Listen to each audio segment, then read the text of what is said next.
Est-ce que vous connaissez le taux de retour sur investissement de l'email ?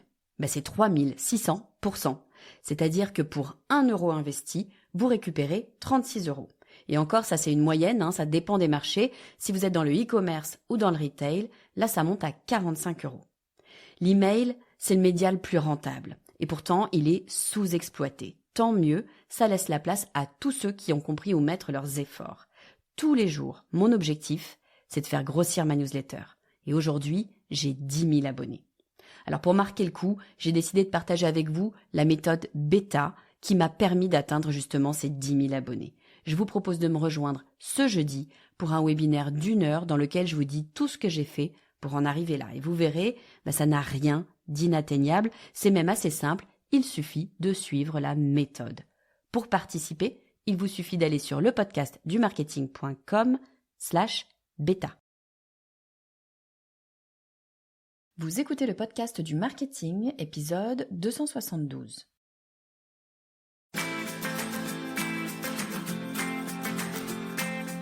Bonjour et bienvenue. Je suis Estelle Ballot et je suis ravie de vous recevoir sur le podcast du marketing.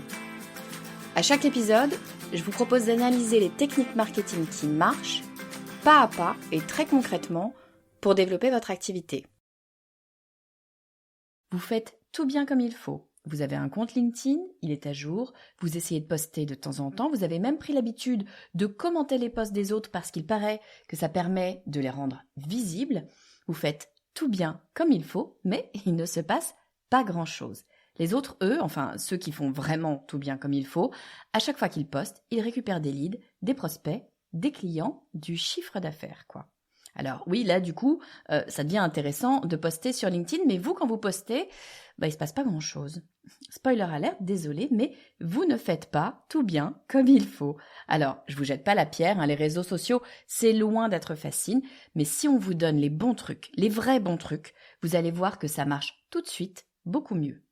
Et pour avoir les vrais bons trucs, je suis allée demander à l'un des plus gros comptes LinkedIn que je connaisse, on parle d'un compte à plus de 120 000 abonnés, j'ai nommé Pierre Hérubel. Pierre est un magicien de LinkedIn. Il a monté son compte en 3 ans seulement.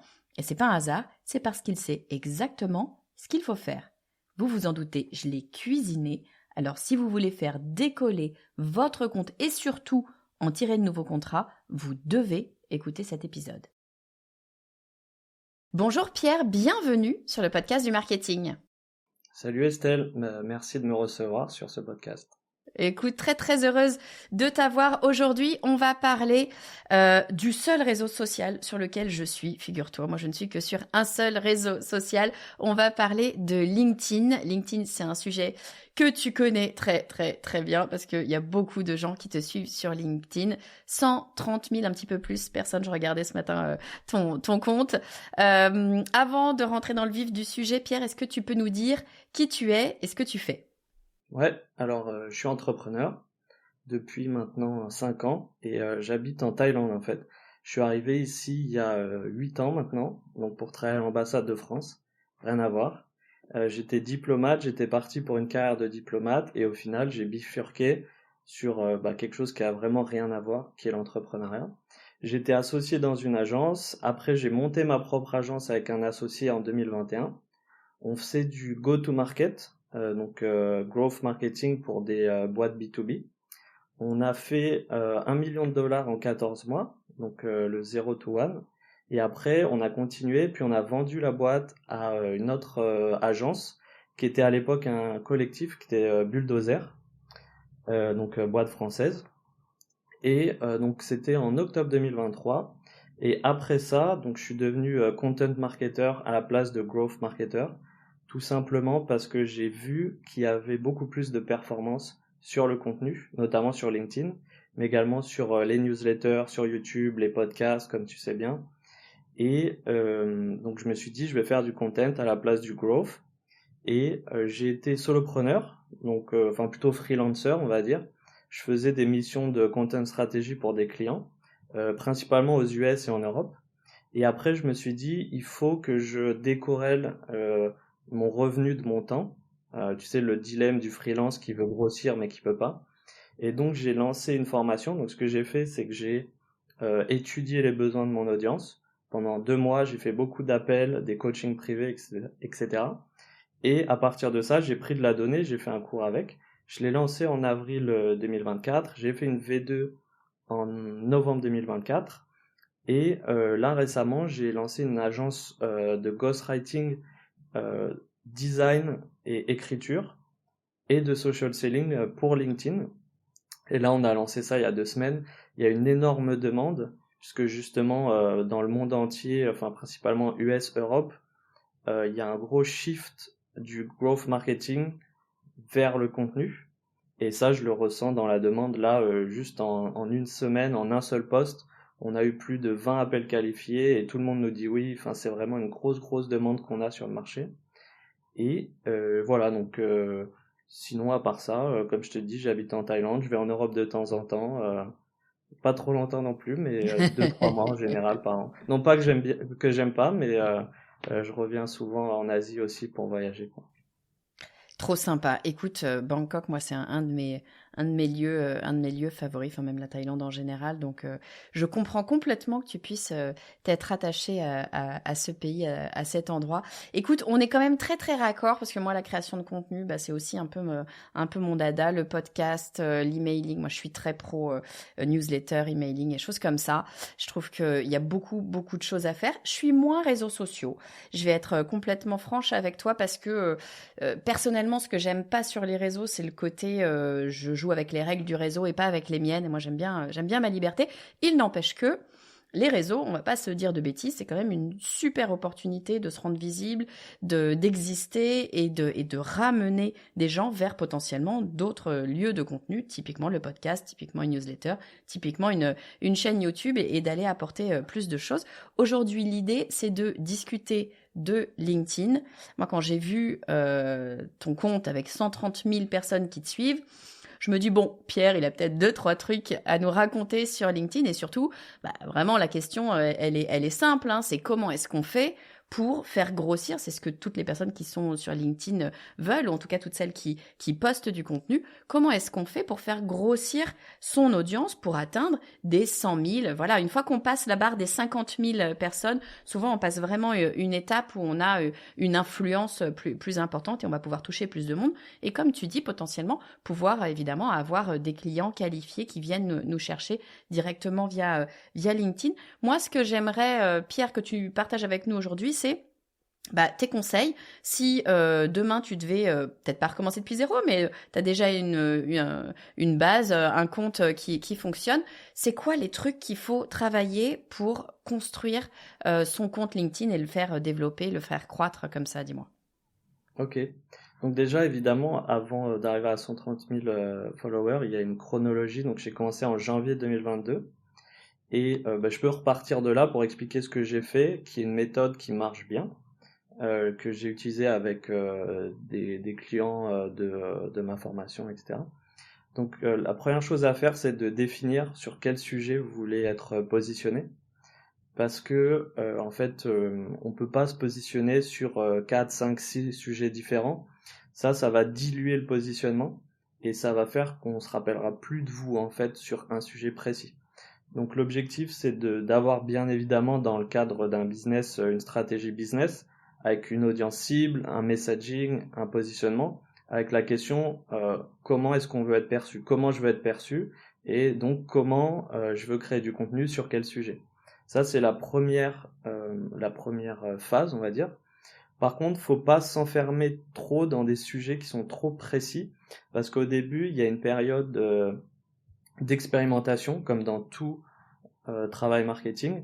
Donc, ce qu'il va falloir faire, c'est tester beaucoup de formats différents, des opinions en format texte, des vidéos, des carousels, des infographies, peu importe. Il faut tester beaucoup de formats. Et en fait, ce qu'il faut faire, c'est installer ce qu'on appelle une feedback loop entre votre audience et vous, votre profil. Donc, sur cette période d'expérimentation, à chaque fois que vous postez, vous regardez l'engagement, vous envoyez des DM aux personnes qui ont engagé pour en savoir plus sur ces personnes-là, etc. Donc voilà, faut être dans une phase très active où on teste un maximum de choses. Une fois que ça c'est fait, donc moi ça m'a pris 3-4 mois, on va dire. Une fois que c'est fait, il faut consolider sur des sujets, donc des content pillars, ce qu'on va appeler content pillars, et avec une stratégie un peu plus solide. Donc voilà, on sait ce qui marche, on va répéter ce qui marche, et après l'objectif c'est de créer du momentum, et le momentum on le crée en fait en postant souvent, avec de la qualité, régularité, et sur des sujets qui vont être intéressants pour la cible. Et juste une précision, donc moi entre janvier 2022 et maintenant, j'ai eu des moments où j'ai créé du momentum, c'est-à-dire que j'avais une grosse traction, beaucoup d'engagement, des plusieurs millions de vues. J'ai même un post qui a fait 5,7 millions de vues. Et en fait, ce momentum, je l'ai perdu. Parce que ce qui se passe, c'est qu'il y a des phases où on va dire que le compte marche très bien, les gens apprécient beaucoup le contenu. Même en tant que personne, il y a des phases où on est plus créatif. Et après, on peut le perdre pour X raisons. Et donc, au moment où vous perdez le momentum, ça arrive forcément, il faut juste continuer à poster avec la même qualité. Et moi, j'ai eu une période pendant 6 mois où j'avais pas beaucoup d'engagement, mais j'ai continué à poster justement parce que je savais qu'il fallait le faire pour pouvoir percer entre guillemets. Et après, j'ai eu un autre momentum, je l'ai reperdu en 2023. Et moi, mon compte a vraiment pris, on va dire, en juin 2023, quand j'ai fait une vraie stratégie de contenu, quand j'ai ajouté des infographies et quand je me suis encore plus concentré sur le content à proprement parler, parce qu'avant je parlais surtout de marketing en général, et en un été ça a pris 30 000 followers, le compte a pris 30 000 followers, et à partir de là, ça, ça a continué à grossir. Ça a décollé. Ouais, ouais, écoute, super intéressant de voir effectivement. D'abord, c'est super rapide, hein, 130 000 personnes en quoi? En 3 ans.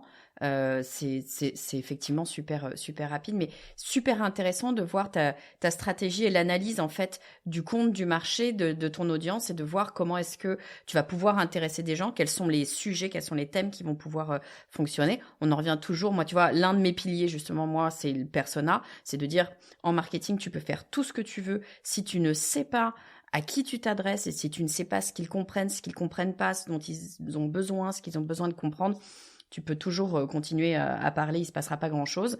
Voilà, là, toi, c'est ce que tu as fait, tu es allé tester, tu es allé essayer de comprendre, aller en DM, discuter avec les gens qui ont interagi avec tes posts pour comprendre ce qui leur plaît, ce qui leur plaît pas, etc.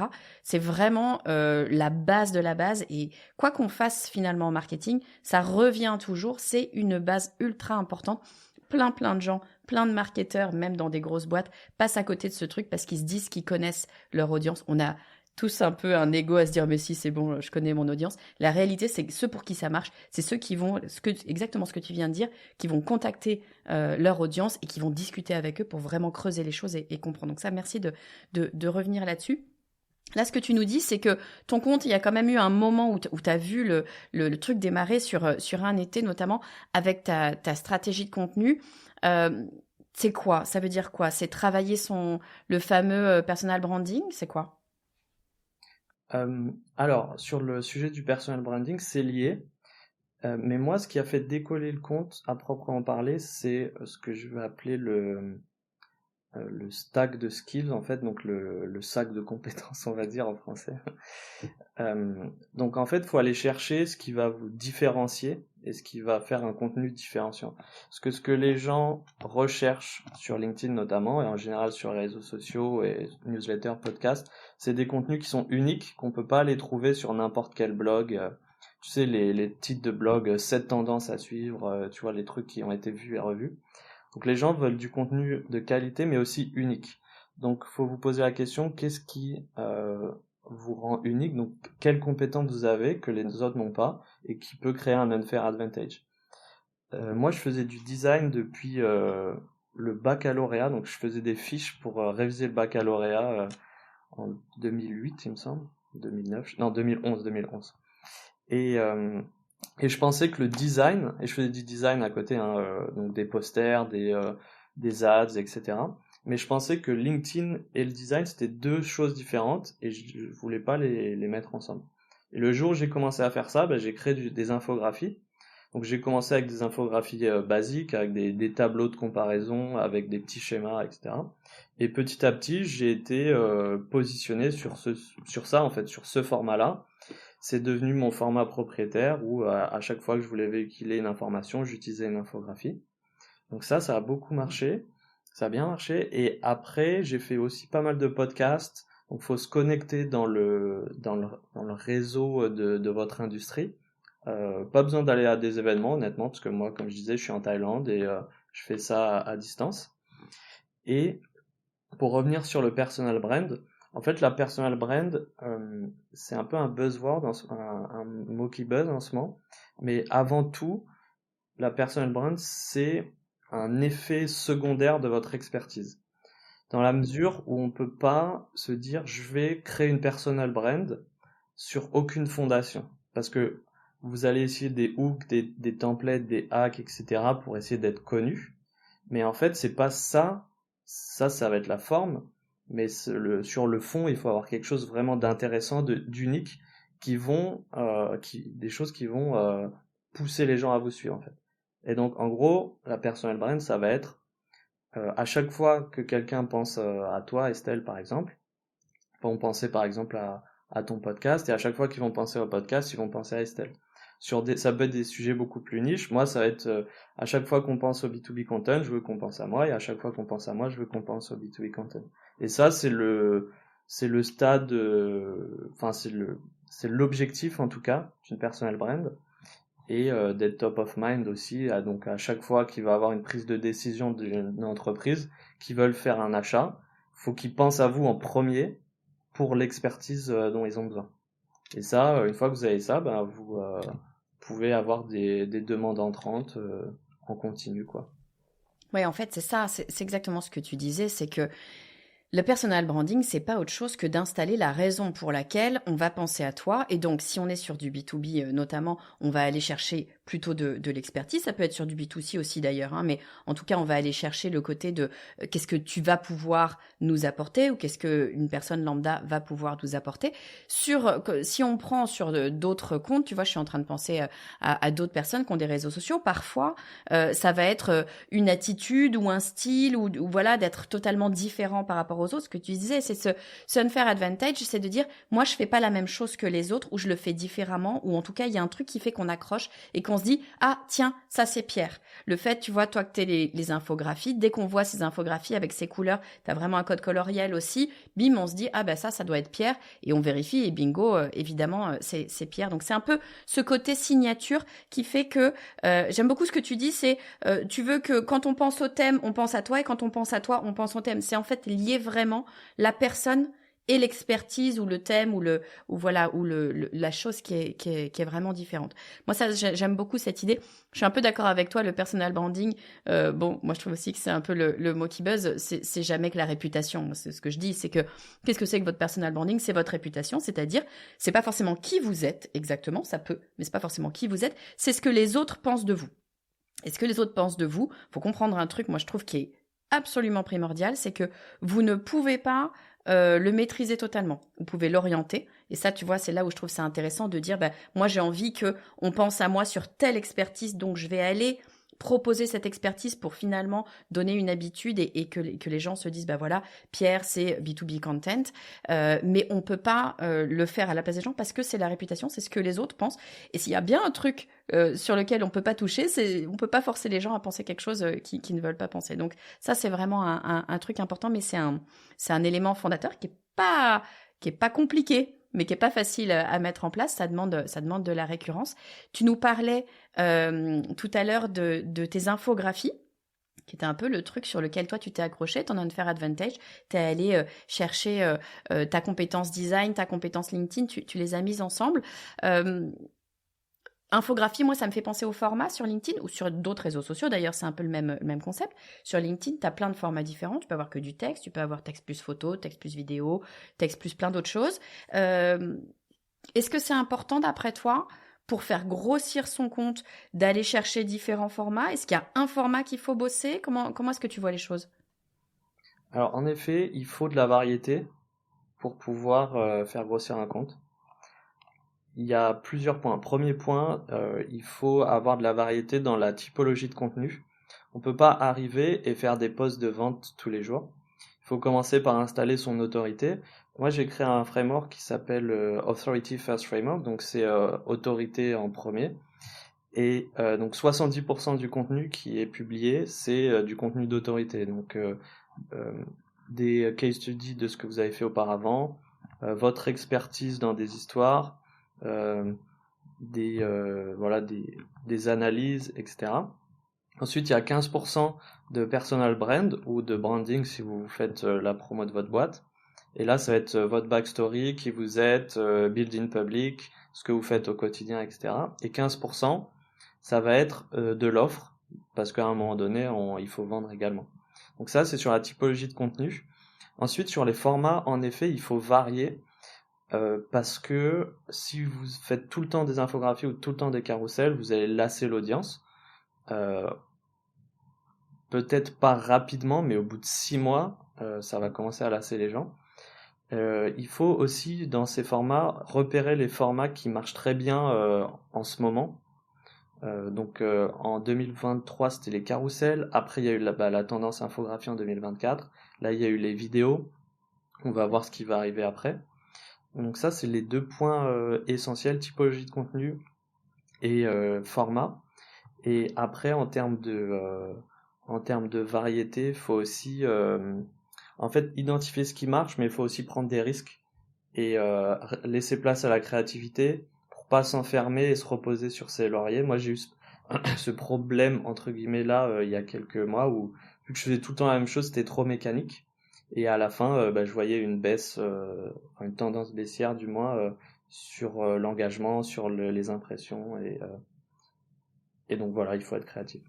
Ouais, moi j'aime bien ça, quand tu dis il faut prendre des risques, c'est aussi, c'est aussi le fait d'arriver en premier. Tu le disais, il y a des modes un peu sur les formats, on l'a vu, là on était cette année, l'année qui vient de s'écouler sur la vidéo à fond, alors qu'avant LinkedIn on disait que la vidéo marchait pas, puis boum, la vidéo est arrivée et de plus en plus ça démarre. Tu dis après la vidéo ce sera une autre mode qui va démarrer. Il y a quand même un truc qui est vrai de façon générale sur Internet, en tout cas je trouve, tu vas me dire si tu es d'accord, c'est qu'il y a une prime au premier. Tu vois, moi, le podcast, ça fait 5 ans et demi, bientôt 6 ans. Ça va faire 6 ans, là. Je suis en train de réaliser. Ça va faire 6 ans qu'il est lancé.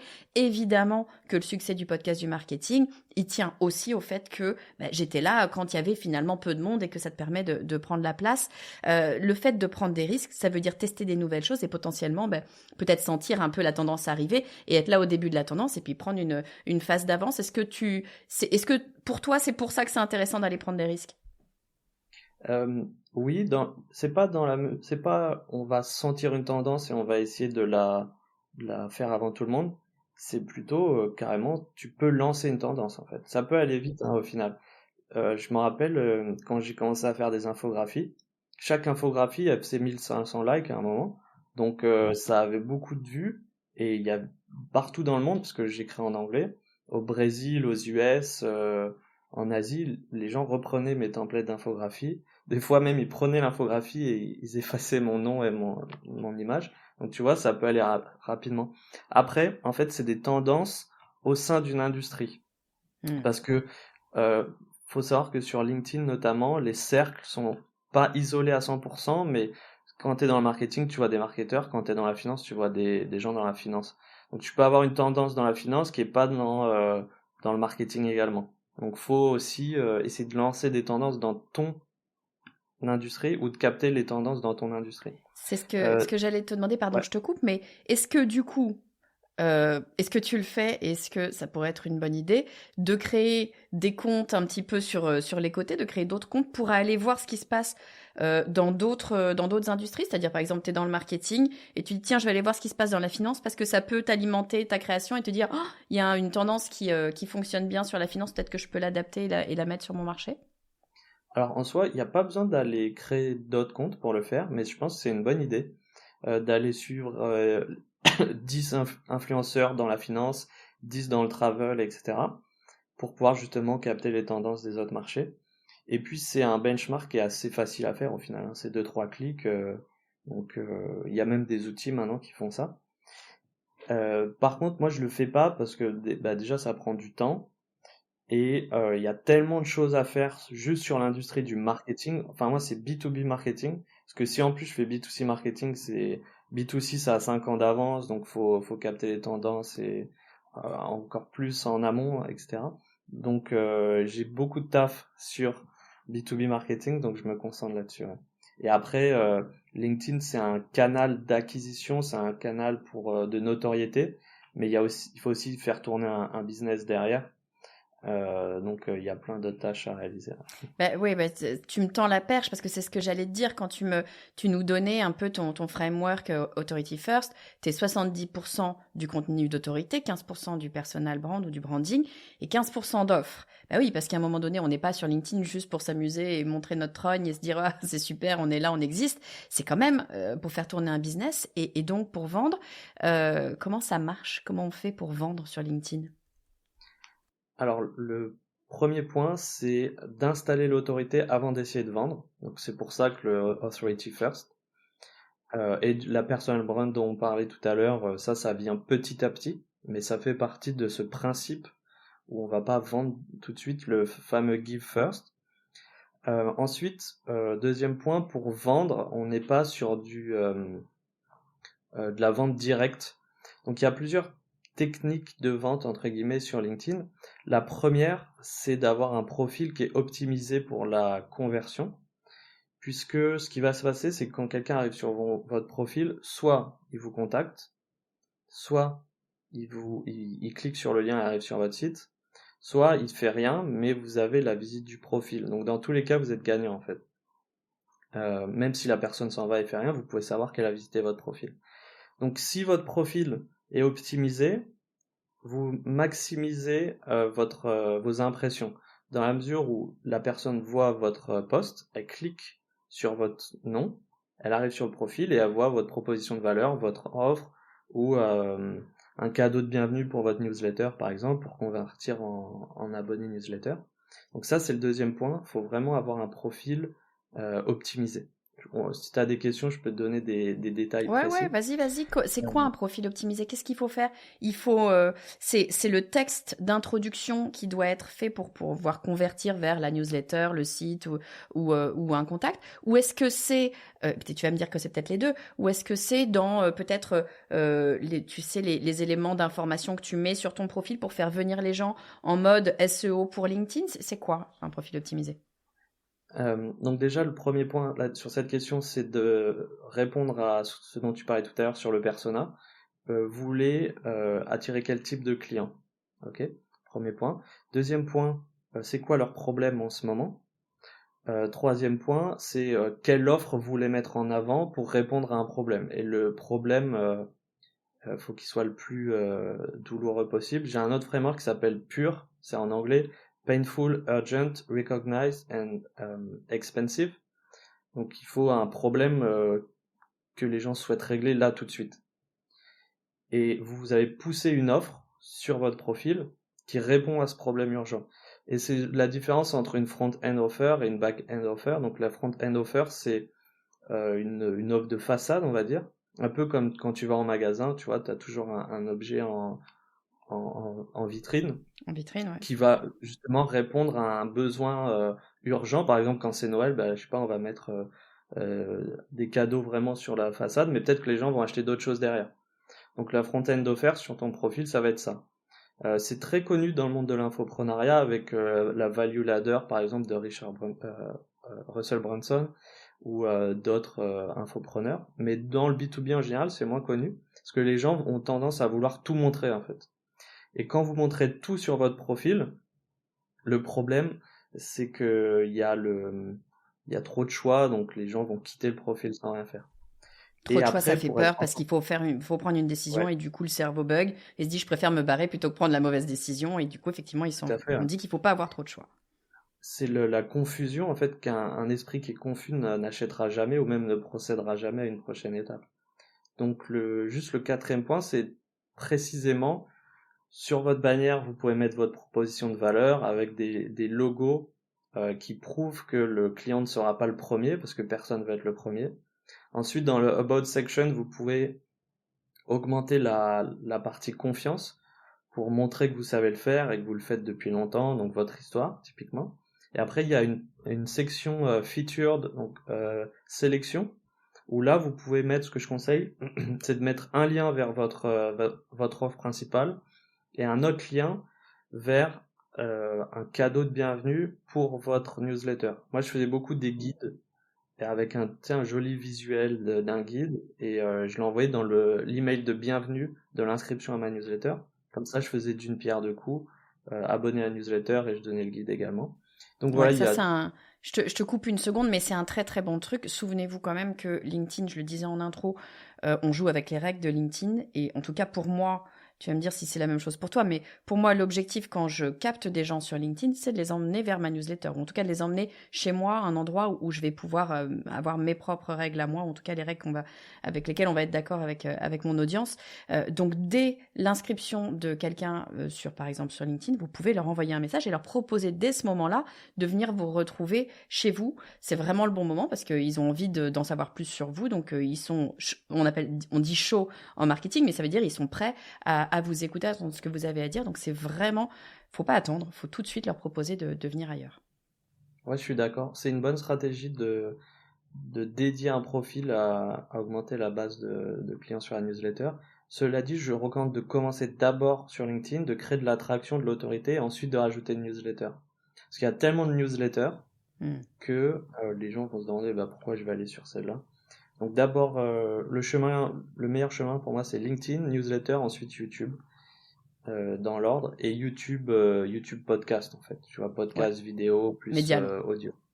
Voilà. Voilà Oui, je pour t'ai le coupé, profil. pardon, sur ta front-end offer, mais effectivement, c'est ultra important de pouvoir, comme ça, alimenter sur le profil LinkedIn et pas seulement sur l'introduction. C'est ce que tu disais. Il y a l'introduction, mais il y a la page About, il y a les sélections, etc. Tous ces éléments-là, en fait, s'articulent pour pouvoir emmener gentiment la personne vers ton offre. Ça, c'est ce que tu appelles le front-end offer. Si les gens viennent sur ton profil, se promènent, voilà, font des choses, mais en fait, n'achètent pas ce que tu as à offrir, ne viennent pas directement sur ton offre. Est-ce que c'est trop tard ou est-ce qu'il y a une autre façon d'aller les chercher? Alors, c'est jamais trop tard.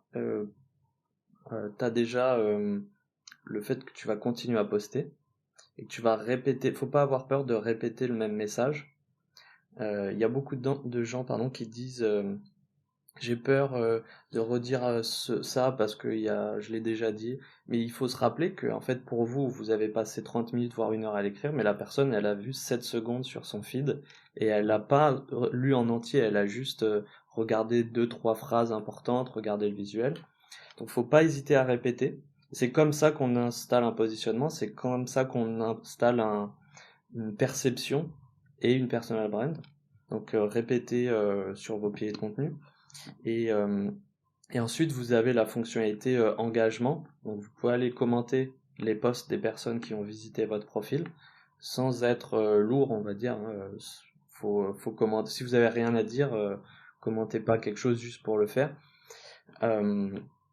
Et ensuite, il y a la fonctionnalité message direct, donc les messages privés. Et ça, c'est comme si vous étiez en fait dans une conférence géante, H24, 7 jours sur 7, et vous pouvez créer du contenu, le publier et aussi aller parler aux gens. Donc c'est vraiment, c'est parfait en fait dans une logique de business.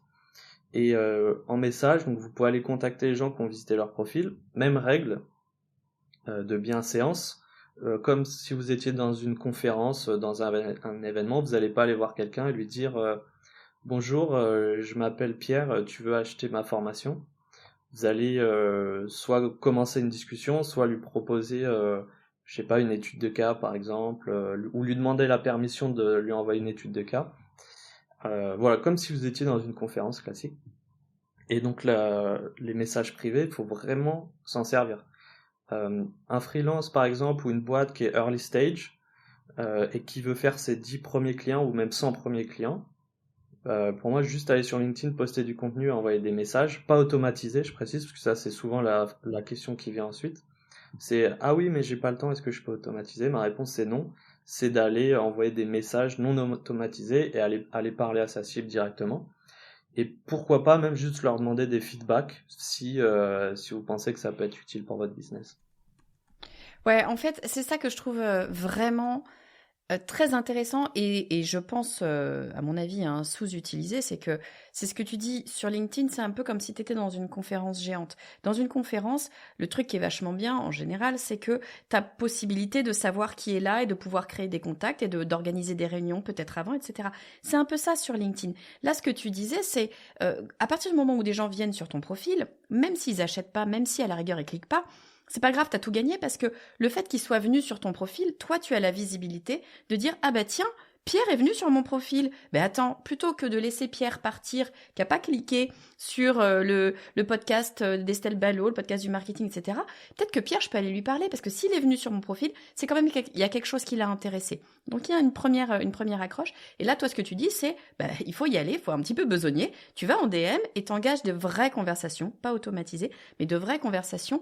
Et on apprend des choses sur notre audience. Deux, bah, c'est là qu'on va peut-être pouvoir commencer à proposer dans une vraie discussion, tu disais, on commence pas direct par vendre, mais on commence par échanger. Mais c'est ça le social selling, c'est le fait de vendre en fait en direct et de profiter de ces contacts pour aller démarcher sans démarcher finalement, pour aller commencer des discussions avec des gens qui sont déjà intéressés par ce qu'on a à proposer. Le social selling, c'est exactement ça. Et ça vient d'un contexte à la fois plutôt économique, on va dire. Donc ce qui s'est passé, c'est qu'il y a une tendance, notamment après le Covid, c'est que les acheteurs de plus en plus se sont dirigés vers les réseaux sociaux, notamment LinkedIn, et aussi les communautés ou des groupes de messages privés pour récolter de l'information, plutôt que de passer par des SDR, des sales, quoi, des vendeurs. Et il y a eu d'autres facteurs qui ont lancé le social selling, mais il y a aussi le fait que sur le cold email, il y a de moins en moins de performance, notamment à cause de l'IA. Bon, c'est toujours possible de faire du cold email, je dis pas le contraire, mais c'est de plus en plus dur, on va dire, avec la compétition. Donc de plus en plus de personnes se sont dirigées vers LinkedIn et le social selling, à la fois pour acheter, parce qu'ils se renseignent sur LinkedIn. Moi, par exemple, j'ai pris une agence CRM là il y a pas longtemps parce que j'avais vu des posts, tu vois, j'ai décidé de bosser avec eux parce que j'avais vu qu'ils faisaient des posts intéressants. Je suis pas allé taper agence CRM sur Google, tu vois. Mmh. Donc il y a un shift à ce niveau-là et au niveau de la vente, voilà, moins de perf sur le cold emailing, donc on va aller envoyer des messages en social selling et on va aller là où les gens passent leur temps, tu vois. Il y a beaucoup de monde qui passe leur temps sur LinkedIn, donc on va activer le social selling. Et le fait que ça soit en ce moment, ça soit dans un contexte où le social selling marche bien côté acheteur et vendeur, et ben là par contre il y a de plus en plus de compétition qui arrive, et ben falloir innover.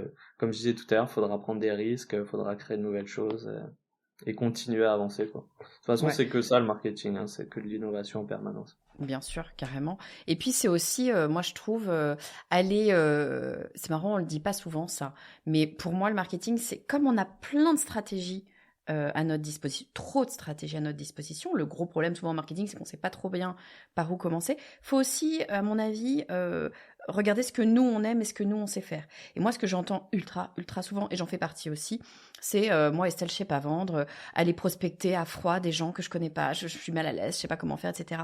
Le social selling, c'est la parfaite opportunité pour ça, c'est-à-dire que c'est pas du démarchage à froid comme ça, d'aller avoir l'impression d'embêter des gens. On n'embête pas forcément les gens, on leur apporte des choses, mais en tout cas cette impression-là. Là, tu as déjà des gens qui sont d'une manière ou d'une autre, qui sont rentrés en contact avec toi. Et il y a un truc qui est quand même formidable avec le cerveau humain, c'est que dès lors que tu as été en contact 1, 2, 3 fois avec quelqu'un, même si c'est pas un vrai contact, si c'est juste voir un post de Pierre et Rubel, puis j'ai vu une première fois, j'ai vu une deuxième fois, puis une semaine après j'ai revu encore une fois, ben Pierre c'est plus un inconnu. Alors qu'en vrai, peut-être que je t'ai jamais parlé et que je te connais pas du tout. Mais parce que j'ai vu ton nom, parce que j'ai vu des posts, parce que j'ai vu tes positionnements, ce que tu as dit, ce que tu penses, etc., j'ai l'impression de te connaître. Et si en plus de ça, bah Pierre, tu m'as contacté en DM et on a peut-être échangé 2-3 mots ou sous un commentaire dans un post, j'ai l'impression que je te connais personnellement.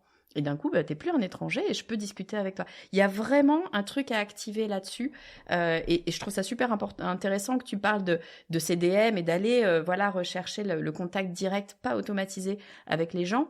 C'est que, bah, oui, littéralement, on peut créer des relations très très rapidement avec les gens et ne plus être du côté de l'inconnu qui essaye de nous vendre des fenêtres, mais d'une personne qui finalement en qui on a déjà une certaine part de confiance, ou en tout cas suffisamment pour le laisser rentrer dans notre cercle et pouvoir lui donner du temps et l'écouter. C'est en fait beaucoup plus facile comme ça d'avoir même un rendez-vous téléphonique et de pouvoir finalement rentrer dans un système de démarchage commercial plus standard. Qu'est-ce que tu en penses? Je suis d'accord. Et sur le fait que plus tu vois un message, plus tu commences à être d'accord, ou en tout cas à être intéressé.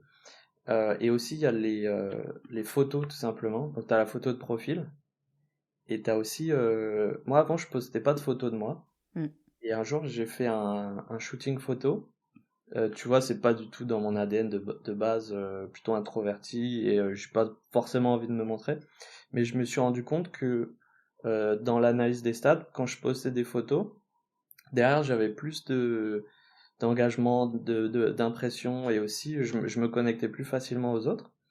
Et donc j'ai ajouté dans le framework Authority First la partie 15% personal brand, et j'ai fait 2 shootings photos. J'en fais un tous les 6 mois à peu près, ou non, même j'en ai fait 3. Et en fait, le retour sur investissement d'un shooting photo est assez incroyable. Si les photos sont bien, on peut les réutiliser, enfin il y en a au moins 30 bien, on va dire, et les réutiliser sur 6 mois. Et en fait, ça va, comment dire, lier votre visage à votre expertise, et ça va personnifier l'expertise. Et j'insiste quand même sur le fait que c'est authority first, dans la mesure où vous faites d'abord de l'autorité, et après vous attachez un visage à l'autorité. Parce que si vous commencez par juste vous montrer tout le temps, ok, mais Mais pourquoi? d'accord, c'est quoi, qu'est-ce que vous racontez, quelle expertise, etc. Donc il faut quand même commencer par l'expertise. Mais ça, comme tu dis, après il y a une relation parasociale qui se crée, il y a même un effet d'halo qui peut se créer, où si son contenu est bien, ou si ses infographies sont bien, bah son service doit être bien. Il y a plein d'effets psychologiques comme ça, dont je parle beaucoup dans mon contenu d'ailleurs, qui rentrent en jeu. Et c'est très puissant. Super. Bah écoute, formidable. Moi, je trouve que j'aime beaucoup ta vision comme ça de la stratégie de contenu sur LinkedIn, parce que on n'est pas que sur.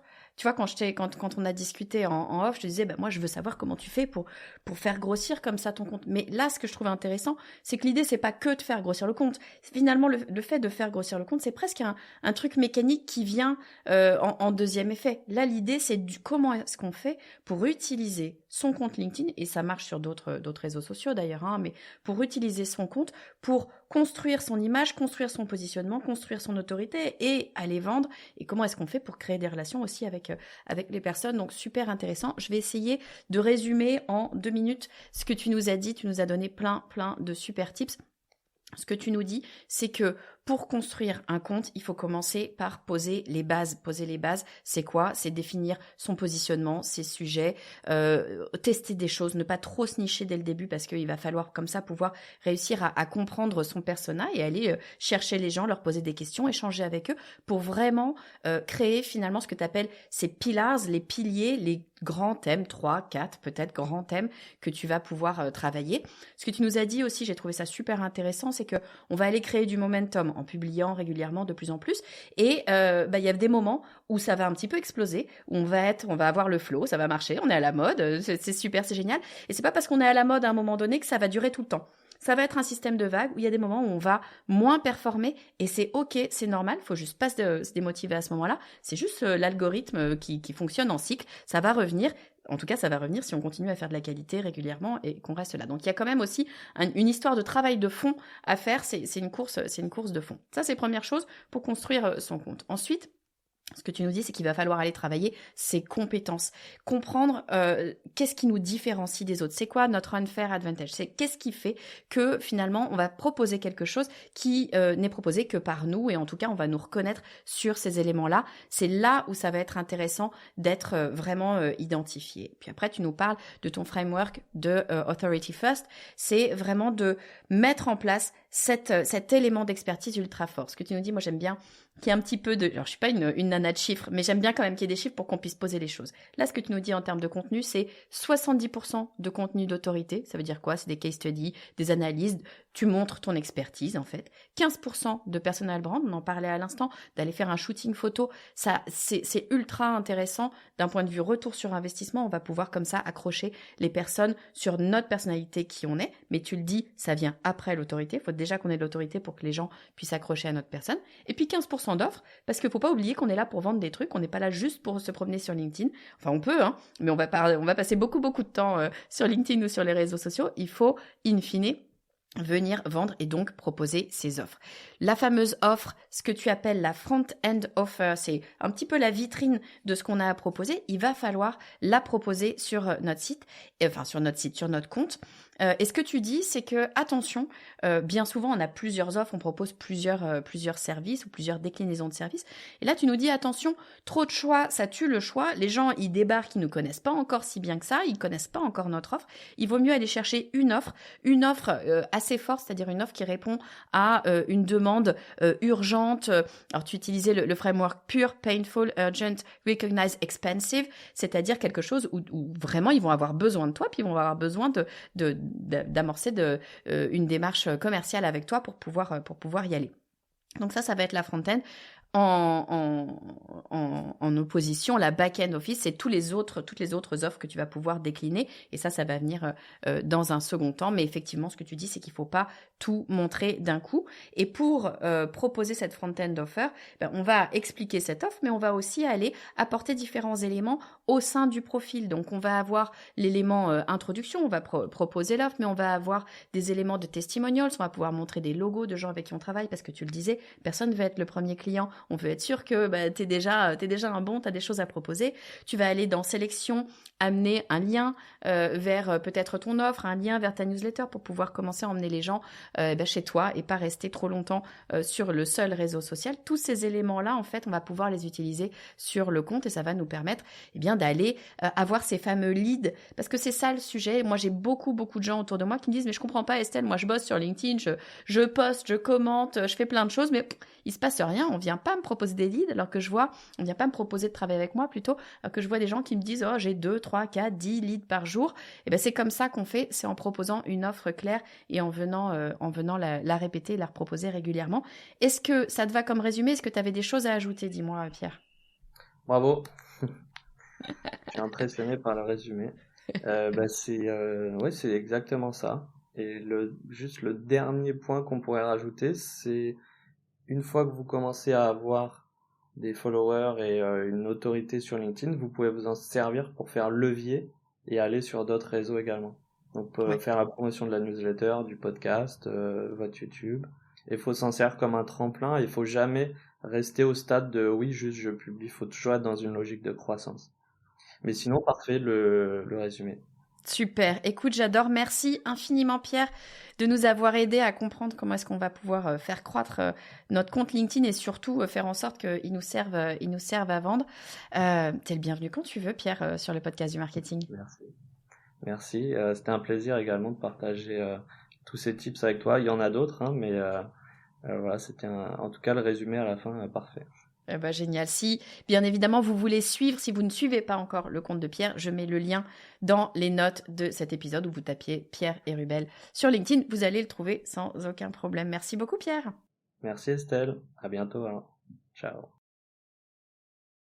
Merci beaucoup Pierre d'avoir partagé avec nous tes secrets pour faire décoller un compte LinkedIn et surtout pour pouvoir générer du chiffre d'affaires grâce à LinkedIn. Si vous avez aimé cet épisode et si vous voulez en savoir plus, le meilleur moyen c'est de vous abonner à la newsletter du podcast du marketing. C'est très simple, vous allez sur lepodcastdumarketing.com/newsletter où vous cliquez dans le lien qui est juste en dessous de cet épisode. Dans ma newsletter, qu'est-ce que vous avez? Vous recevez un mail par semaine en général et dans ce mail, vous avez des informations sur le podcast de la semaine, vous avez mes bons plans, vous avez les actus et vous avez les back-office de ma vie d'entrepreneur, mes pensées, les questions que je peux me poser en ce moment, je les partage avec vous. C'est un peu plus perso bien sûr que tout ce que je peux mettre sur les réseaux sociaux, le podcast du marketing.com/newsletter. Je vous dis à très vite.